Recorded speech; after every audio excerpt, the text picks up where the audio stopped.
yeah, now guys, we're going to move into the more Q&A kind of space. So we have a few questions in the chat box which have been kind of answered a little bit more directly, but I'm going to just kind of read them out in case anyone hasn't seen them and in case any of our other speakers kind of want to give their own 2 cents on it as well. So the first here is a general question: what support and resources are or will be available for artists to interact and collaborate with the sector and existing projects? So Mark has kindly answered that a little bit already, but if you wouldn't even mind maybe just talking a little bit more about it so that our other attendees can listen in as well. Sure, Finn. So we in Uachtaráis, and personally I think art is a very important part of our ecosystem, and Uachtaráis is very supportive of art. Over the years we have supported various artworks as we get to spend 2% of capital projects in art, and we've not done it as often as perhaps we should. We've recently funded a significant work of art which is being installed up in the Ghríofa Business Park, and as we go forward, something that I would like to see happening at Park Namara, for example, and that would of course have a marine focus. There isn't a particular focus for art in the marine space. There isn't an awful lot of money in the marine space yet to be able to dedicate towards it. I think it's very important. I think we will do it. And I have suggested to Alba, who asked the question, that the Uachtaráis subsidiary, Alín na Gaeltachta, which specifically supports artists in the Gaeltacht, should be contacted. And there are various programs in there which may not be focused on the blue economy, but there may be opportunities. So yeah, an important area. Let's have a look at it. Fantastic, thank you. Now we have a question from another attendee just saying, first of all, thank you for the many interesting talks.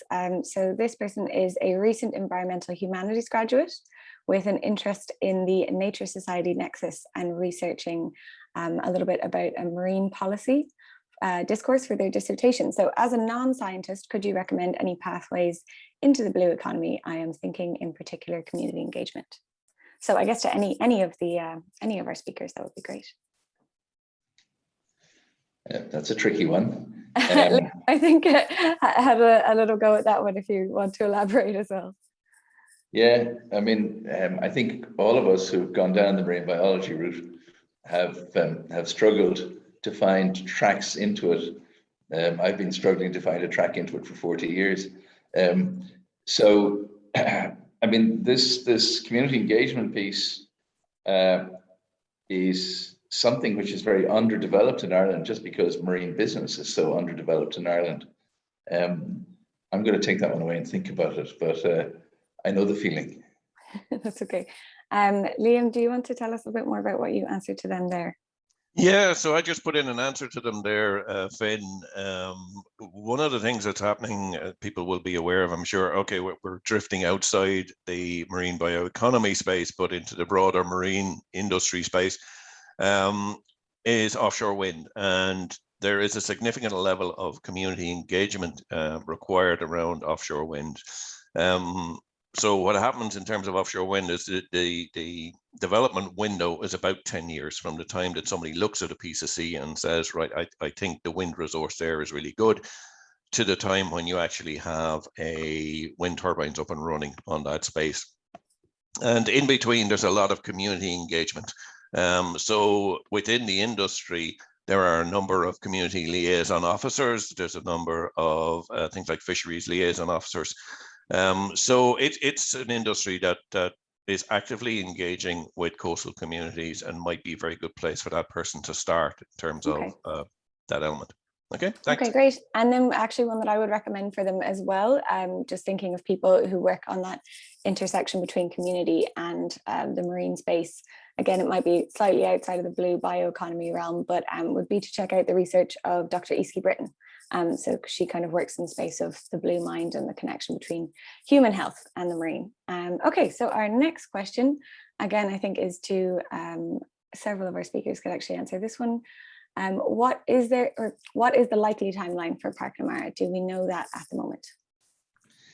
Yeah, I'm going to have to take that one. And I see Henry has asked a second question about the availability of space. So in the first timeline, that unfortunately, because and look, I'm being quite blunt about it here, the planning system in Ireland is a very, very difficult maze to navigate.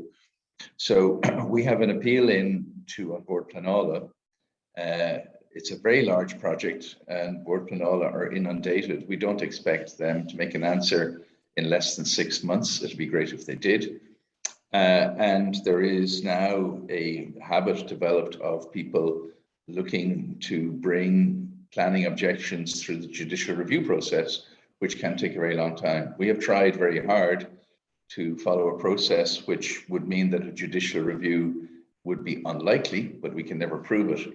So the direct answer to the question is we don't know what the timescale is, but we hope it's within 6 to 12 months, all going well. Okay. And perhaps, if it's okay, Finn, very quick answer to Henry's other question, will we be making advance spaces available? That's exactly what MIDC is about. Once we get planning permission from Partner Mara, there will be advanced spaces, easy landing pads for innovative young companies to get going. Brilliant, thank you. So we have a direct question here for Maeve and the Biodulse project, and they are wondering, are you growing dulse on lines in the ocean or in tanks on land? That's both, actually.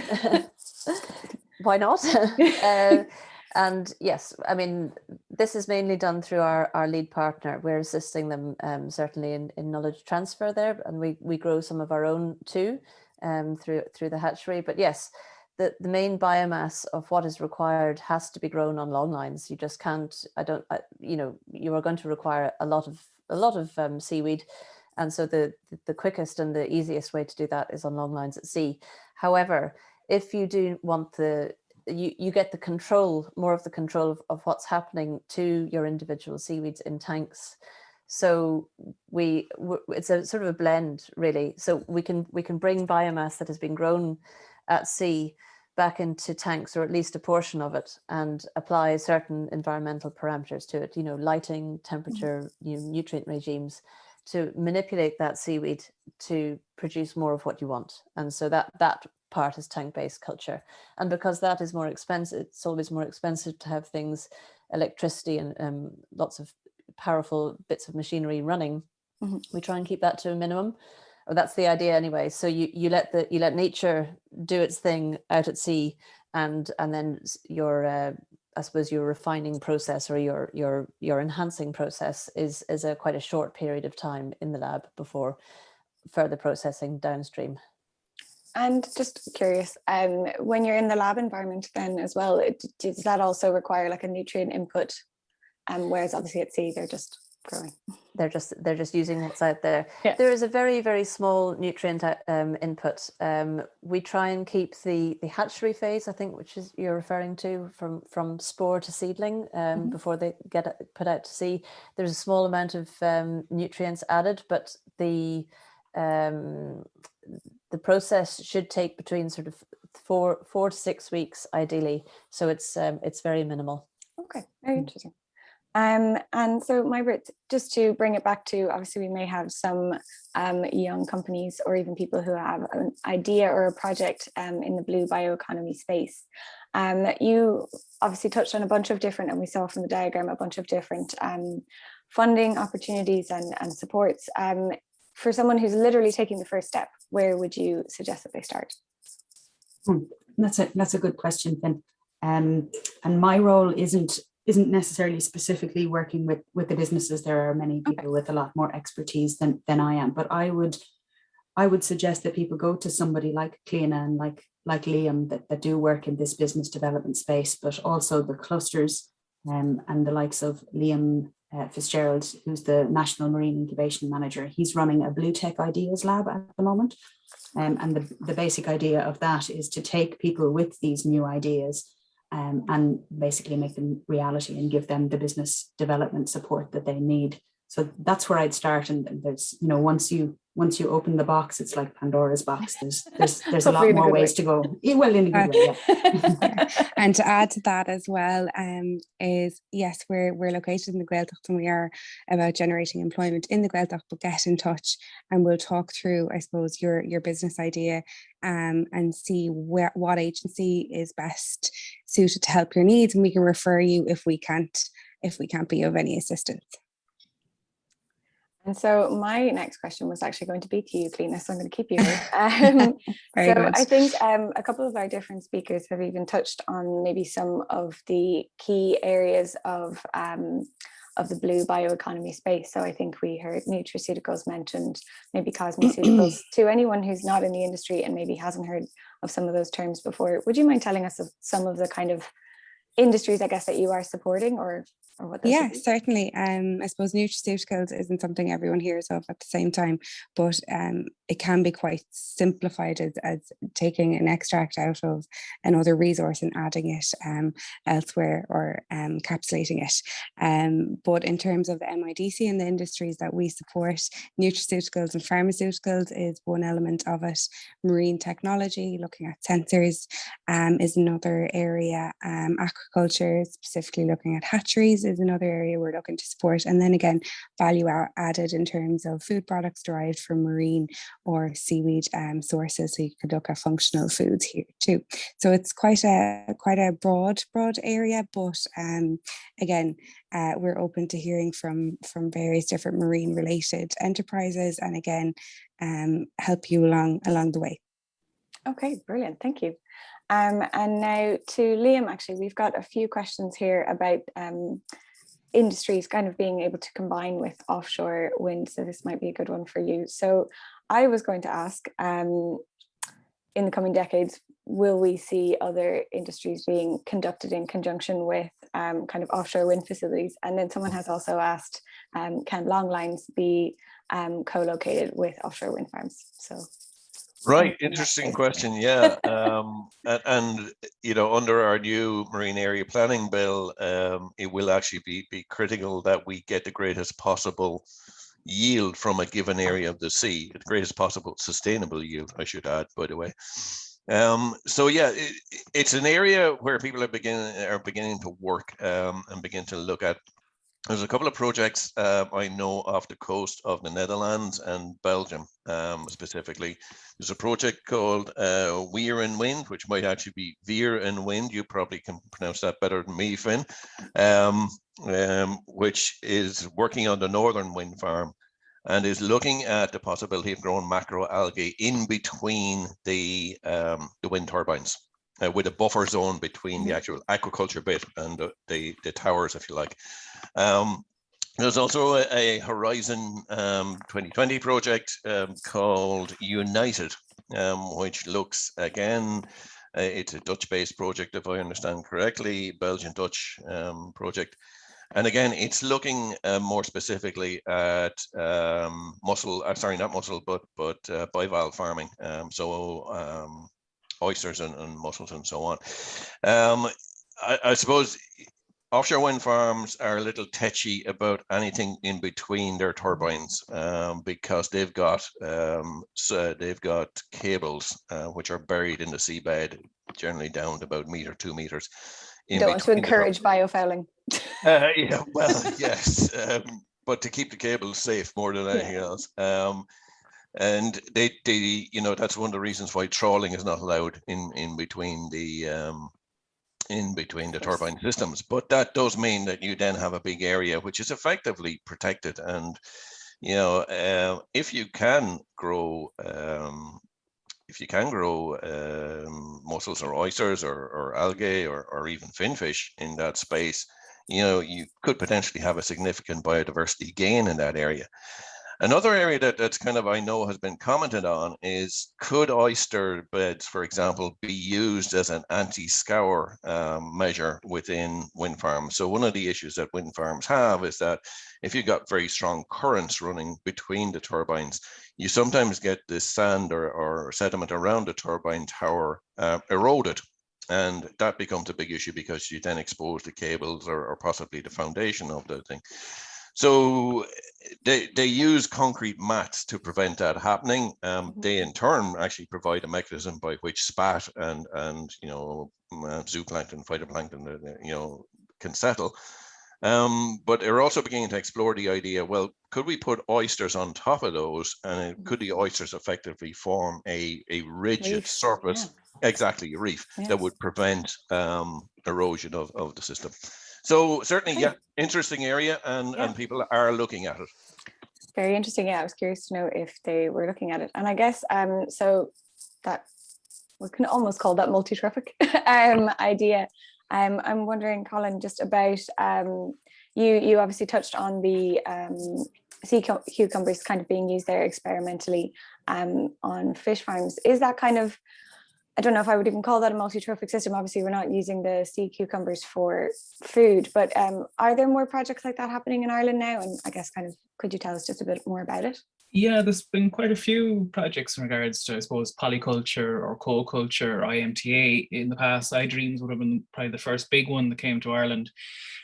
We have quite a large one called Aquavita. It's Horizon 2020, which is an Atlantic-wide project. So it's both north, south, east, and west of the Atlantic. We've partners from all over. And I suppose in this project, we're developing the technologies for the implementation of IMTA. But with regards to sea cucumbers and what we're actually trying to do with them is basically, we're trying to integrate them into the process. Where they mightn't be used as food for another trophic level, they're actually utilizing, I suppose, plumes that come from the different farming sites, but also what they're actually providing in the system is an ecological service. So, you know, you might be able to extract revenue directly from the species as a product. You'll be able to extract it as an environmental service, an ecological service. And I was wondering, I remember now, this is a long time ago since I was in college, I'll show my age, but maybe about 10 years ago in UCC, I remember being kind of shown around a facility that was working on a tank system where, you know, you had your finfish in one part, then they had you know, bivalves, filter feeders in another piece, and then kind of seaweed at the end of the chain. Is that something that's now being done commercially as well, or is that still kind of in the research phase? It's still relatively in a research phase, because I suppose what people are actually looking at is the interactions between the different trophic levels rather than the actual commercial output. I know the Marine Institute on their research site, they have a plethora of different species and different trophic levels, which is currently operating both macroalgae. I think they had scallops and lobsters, they had salmon, they have sea cucumbers now. So it's a case of they're assessing, I suppose, the viability of the integration of all this into an open sea system. It's a lot easier to do this stuff on land in a pump ashore system. However, you have a direct cost, energy costs, and you know, you need to be able to extract revenue from every trophic level. And I suppose this is the key to identify, is it possible to do it on a commercial scale? A very good example will be Algal Plus in Portugal, that do it on a very large scale, where they're using and producing lots of different species of macroalgae right at the very end of, I suppose, their production system. Very interesting. And Mark, so you have your hand up there. Yeah, just it's the key philosophy of what we're trying to do in Park Namara. I kept my comments earlier on very brief, but the Park Namara project is designed on the basis that there will be a part of the project, some of the projects on the site will be recirculating aquaculture systems. There will be various seaweed projects. There will be effluent coming out of those projects, which will be being treated in a water treatment plant. And one of the areas that we have designed for Park Namara is an aquaponics system. So as part of water treatment, that we would be creating and building in as an incremental earner. And this is important at this stage. It's hard to do these kinds of things in Ireland as standalone projects, but as an incremental earner, as a way of dealing with waste, as a way of adding to the circular bioeconomy values that are being added, that we look at what it is we can do to maximize every element of value from the products that are being produced and the water that's coming out of it, so that in a reasonable value for money approach, the water leaving Park Namara would hopefully be, and the plan is that it will be, cleaner than the water we take in, which will have to be cleaned for the jobs we have to do. Yeah, fantastic. And sorry, Majbritt, you've also got your hand up there as well. Yeah, I just wanted to touch on some of the projects that Colin mentioned about the Marine Institute. So we coordinated a project called Tapas, which has just finished on IMTA using the site out in Connemara. And there's also another IMTA project that's just started about a year ago called Astral. They're both European funded projects. And interestingly, Maeve and her company and NUI Galway were involved in a project called Integrate a couple of years ago. I'm sure Maeve, if you want to jump in there. But also one other place, which I think is interesting on the commercial scale, it's Water Fisheries. They're a perch farming group. are they in Roscommon? I can't remember exactly, but they're using an aquaponics, looking at duckweed, but they've also used an aquaponics system to grow hops, and they have a beer which apparently is very good. I haven't tried it, called the Ugly Perch Farmer, but yeah, that is a great name. I'm definitely up for trying that. So yeah, lots and lots in work in this space. Fantastic. Maeve, would you like to go ahead there? Yeah, I just wanted to sort of make an observation that you know, community engagement is important even within the industry itself, or industries, as Liam was saying there about wind farmers don't want aquaculturists ploughing through their site, you know, tearing up cables, things like that. And actually, aquaculturists, I think, because I specifically refer to salmon farmers, have had a hard time trying to, you know, build their own business and to really get aquaculture going, particularly in this country. And from what we noticed from the Integrate project, some, you know, while they were, you know, interested in the concepts, the idea of actually adding other species into their systems is going to require some persuasion, because, you know, when you're hard at it trying to make one thing work, it's perhaps a little hard to see where you can diversify, and so that's very important. That's why some of these research projects through the Marine Institute in particular are so important, and so we all have to continue talking to each other and persuading each other that, you know, there is a different way of doing marine business now, and it's very, very much integrated. It's the only way we can really do it. Collaborative way. Definitely. Liam, would you like to go ahead there? Yeah, just a quick comment on that. My issue, Maeve, wasn't, or the issue rather, in terms of offshore wind farm isn't so much around aquaculture. It's actually wild fishing, and it's trawlers trawling gear through wind farms. So effectively, there's a ban on trawlers working through. They can work around the periphery, obviously, but they can't bring gear through a wind farm because of the danger of snagging cables and so on. So it's not actually an aquaculture issue. I think, like I was saying earlier, people are beginning to look at that. How can you integrate the two? And it'll be interesting to see what comes out of that. Fantastic, thank you. Oh, sorry, go ahead. Oh no, I'm just talking over the top of you. Turn my mic off. No, you're fine. So just some of the questions, we're getting more questions in from our attendees. So first of all, they're just saying, thank you for the interesting introductions to your visions and progress. And how is the use of Irish integrated into the initiatives? Inge Gary kind of Gaeilge, Liverdall. Token is sin mas Maeve. So an obair tomatina is obair chun tugri agus gnóní nua a bonus Gaeltacht le daoine tá sásta bpainéal Gaeilge chun cín agus an tradiisiúna chinál ag imeachtagus mar sin ní léon rialáin go caithfeá daoine a bheith an Bpainéal ach chomh fadas bhfuil man an tata daoine bhfuil sásta is sin dhéana bé fáilte I chealla rompu sin agus tá an obair atá an túdras a duine go hiomlán bra forbertí sa Gaeltacht agus takeíocht Gaeilge a bheith fáilte acu. I actually know a wonderful woman, not in the marine space, who, sorry, I didn't realize I will allow you space to translate that for anyone who doesn't speak Irish, but I know a Polish woman who has moved her business from Dublin to the Gaeltacht and is now learning Irish as well. Mark, well, just tá daoine árad a hacht chuig an Gaeltacht tá an ifigach Clanaltanga hí Security Haas is as Moscow Victor Rodin the Queenlaman and Darn Animataige. So for those of you who don't understand Irish, there are people coming from all over the world, including our language planning officer for Gaeilge in the South Kerry Gaeltacht is a professor of Irish language, born, bred and teaching, used to teach in Moscow University, and he's now working in the Gaeltacht, as Gaeilge, with the people of South Kerry. So yeah, it's great to see. Those of you who saw Moving West last week might have seen a lady, Sierra Leonean background from Paris, working in Belmullet and Achill and learning Irish also.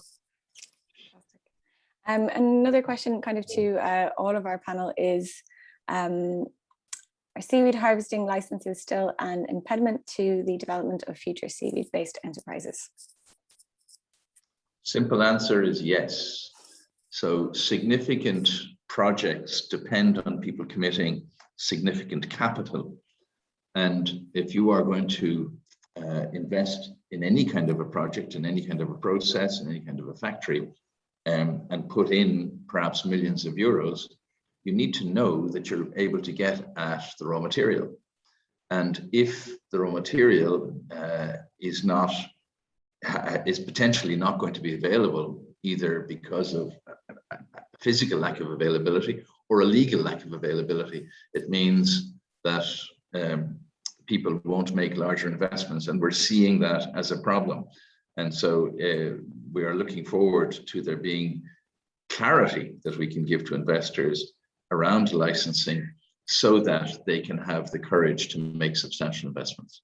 So yes is the answer. And now the next question may also be to you as well, just while we're here. Would either of us consider moving the Park na Mara project to another site or county, example Donegal? Contentious perhaps. Yeah, no, it's not at all contentious. The Park na Mara project is something which I and Udros believes is the first of several such projects that should be undertaken in this country. Those of you who know me will know that I have an unbelievable frustration that although we live in an island, very few people seem to be able to look over the edge. Park na Mara in Cuireann should be the first of those exercises. I don't envisage moving Park na Mara from Galway to Donegal. What I do envisage is that there will be a Park na Mara 2 or 3 or some other version in Donegal. And not only should it be in Donegal, there should be one in Mayo, and Clare, and Kerry, and Cork, and Waterford, and so on. This is something we should be using marine resources in a serious, sustainable, imaginative, clever way all around this island. And it should not be one or the other. This should be an example of how it can be done well and moving it around. Perfect. Cliodhna, a quick question for you. I've recognized a couple of the names in our attendees. I see there's some food businesses here. For anyone, obviously you've got a food marketing and a product development background, it's a great combination. So I guess, would you have any tips or recommendations for attendees who are looking to start a food business in the marine sector? It could be anything seaweed, seafood, or otherwise. Have I Sorry, muted. Sorry about that. Yeah, so first and foremost, for any food business, Board Bio would probably be the first port of call in relation to the wealth of information they have on their website. But taking the food aspect out of it, and any enterprise or entrepreneurs or startups, they can reach out to various different initiatives. But I think when you're developing your business plan and your concept, the first port of call should be looking at your local business development agencies, so the likes of your Leo offices, Udros if we're in your area, and potentially EI, and to get an understanding of the funding mechanisms that are available to you as a business, and incorporate that into your business plan. Enterprise Ireland has a fantastic website showcasing the different funding opportunities that are available through them, and of course through Udros. And again, plug for the MIDC to contact me if there's any kind of value added aspect of it as well. Brilliant, thank you. And I guess, Liam, kind of going still on that kind of employment, jobs, ideas. I myself work a lot up in Killybegs, and so have kind of worked firsthand with fishermen who have retrained for, say, the offshore, first offshore sector like oil and gas, and now obviously they're looking at things more like wind and renewables. We saw a bit of a loss of our fishing rights to Brexit, so I'm just curious about both. What do you think, I guess, about people looking to pivot into that space, into the offshore wind space? Yeah, thanks, Finn. Yeah, great question. And I think there are definitely opportunities there. We went over to look at a number of wind farm projects in the UK, one of which was the Beatrice offshore wind farm up off Scotland. And the skipper of our CTV, our crew transfer vessel, was actually a guy from Killybegs. And he said he couldn't wait for the Irish projects to kick off because he would have a 4-hour commute to his job rather than a 10-hour commute, which was what he had in coming from Killybegs to the northeast corner of Scotland. Yeah, there are definitely opportunities there. You know, in terms of that 10-year time frame that we were talking about for the development of offshore wind farms, there's a couple of years of survey work at the very beginning. So there's a lot of survey vessels, actually, even as we speak, surveying areas of interest offshore in Ireland. And is that kind of seismics or everything? Generally speaking, not seismic not seismic in the sense of oil and gas seismic, but they do sometimes use sub-bottom profilers. Yeah. So they want to map the seabed. They want to understand exactly what the substrate's like. You know, is it sand? Is it mud? Is it rock? What is it? And you'll also have 2 years of bird and mammal surveys, kind of the area you're involved in, around those projects. And so there's opportunities on the survey side. There's then going to be opportunities in crew transfer vessels, but those will be, crew transfer vessels are really only going to work on the East Coast where the projects are relatively shallow and near to shore. When you come to the South Coast or elements of the South Coast, and certainly for the West Coast, we will be looking at floating offshore wind technology, and the service vessels used for those will be different. They will be operation support vessels, known in the industry as walk-to-work vessels. They're much bigger. Why are they called that?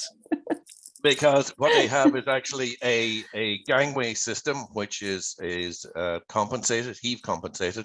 So it actually goes from the vessel to the tower, and it actually allows the guys to literally walk to work. Okay. And they're wouldn't want to be afraid of heights. No, you don't want to be afraid of heights, and you know, you need to be able to transfer from the vessel to the tower for a CTV, which can be a little bit of a hairy operation. And you know, especially in offshore, yeah, Western Ireland. Yeah, absolutely. So this is where these larger vessels will really be essential for the industry. But those vessels, just like CTVs, are going to need skippers. They're going to need crews. My understanding, and I emphasize, I am no expert in skippers tickets or anything like that, but my understanding is that there is a need for skippers to transfer from the skills that they are, the ticket that they have for a fishing vessel to a work vessel, and they're apparently different tickets. Now, people like the Maritime College in Ringaskiddy are actually beginning to look at this already and develop courses that would allow people from the fishing industry to transfer their skills with an additional top up in qualifications to work in the industry. So okay. It's underway, and there's definitely opportunities there.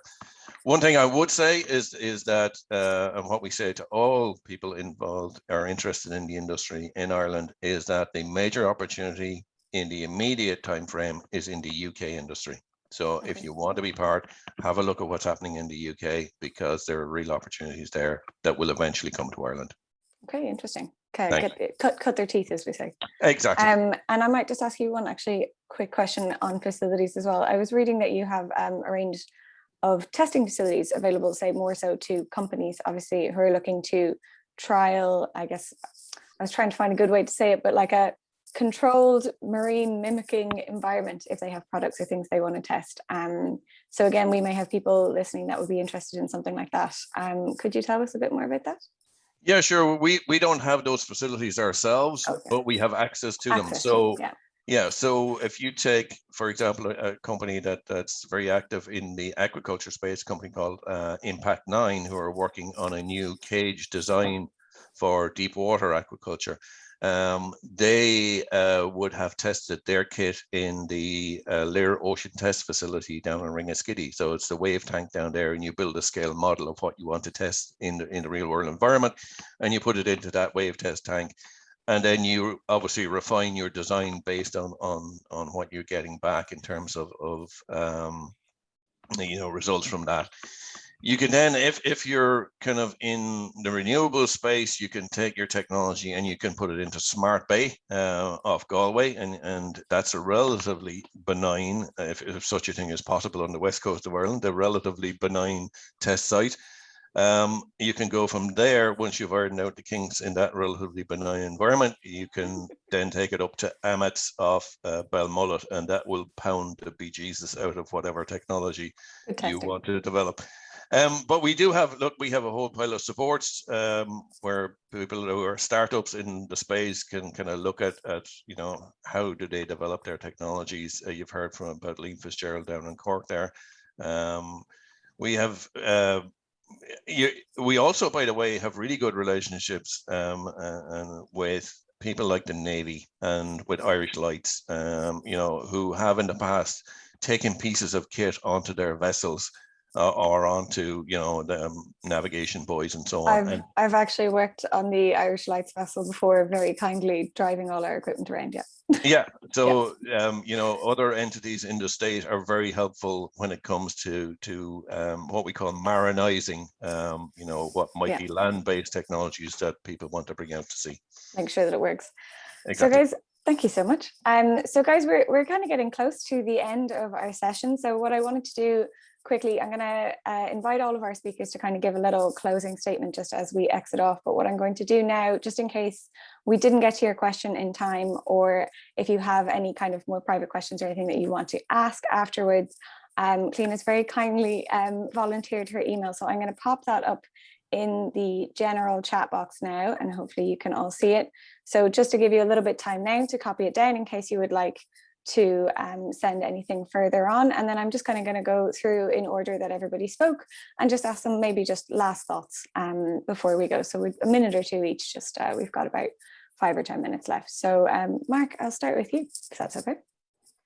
Thanks very much. I'm really delighted to see the interaction and the questions coming from folks. We in Uthros would be delighted to talk to people about their ideas. It's a quagmire, lots of questions out there about licenses and the impacts of licensing in this country, but happily the government is trying to look at that now more seriously. There are great opportunities across a very wide range of areas. The marine is an area that we're generally very interested in, and please keep up the contacts that you started here today. Come to us, talk to us, and we'll see if we can help. And if you're outside the Gaeltacht, we will try and connect you to whoever we think is most appropriate, whether it's Liam in Enterprise Ireland or some of our colleagues in BIM, whether it's something more basic research, we might send you back to the Marine Institute. There's a wide range of people that can help, and we're keen to help whoever we can. Perfect, thank you so much. And Majbritt, you're next. Mark just stole my closing. No, I'd like to say thank you, especially to Cliodhna and Maura. We organised this event, and I think the main thing for us was to connect people and to let people see, you know, just who is working in this sector, who is supporting, and just to keep the contacts going. And I'm more than happy to field any questions. I may not have all the answers, but I probably know somebody that does have the answer. If not, I'll send you to Mark. Perfect, thank you. Cliodhna? Thank you. It was great to see a fantastic turnout today and a great conversation happening within the chat box and the Q&A. So thank you very much. And Finn, thank you for facilitating this too. To reiterate Mark's point, there's an open ocean of opportunity out there specifically related to the areas that we're interested in. And I just wanted to make a point that we are open for conversation and not to be, I suppose, too scared of a silly question. You know, we're open to having conversations with people who may not know too much about this industry, and we can talk to people, I suppose, in cross-disciplinary skill sets and apply them to the marine industry, and that's something that's happening quite regularly, and that we're open to discussing with. So awesome, thank you. Liam? Yeah, I suppose people have kind of said everything needs to be said. One thing to understand, I suppose, is that people like myself and Mark and Cliodhna and all the others on the call here, we all talk to one another. So we know about you know, companies that may come into other agencies or other organizations in terms of support. And if we can't support that individual organization, we'll redirect them to BIM or to Mark or whoever might be most appropriate. So, you know, contact one of us and we'll do our best to help. I would encourage anybody who's in the space or interested in becoming involved in the marine sector to visit our Marine Ireland Industry Network website. It's, like I say, an umbrella organization. We do get a lot of feed around news and events. So you will see things like funding calls and so on coming up there. And it's a great way to stay in touch and get an understanding of what other people are doing in the marine sector in Ireland. Thanks, Finn. No problem. Thank you. Maeve?